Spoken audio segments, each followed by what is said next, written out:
Animal and plants can teach humans a lot about design and engineering.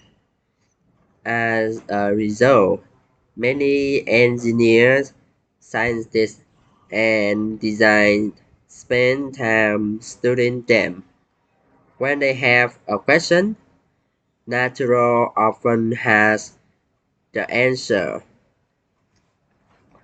This science is called biomestic. Bio mean living thing and method mean copying.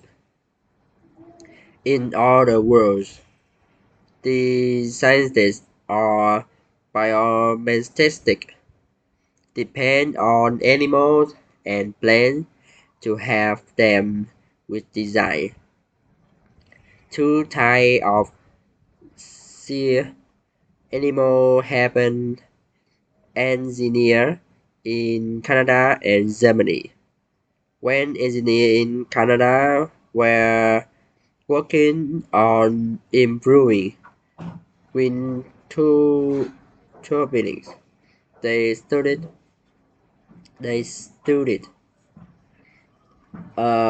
well liver because the animal move so easily through weather. And when the car company Mercedes-Benz went to think of a new design for a car, they looked at the box fish.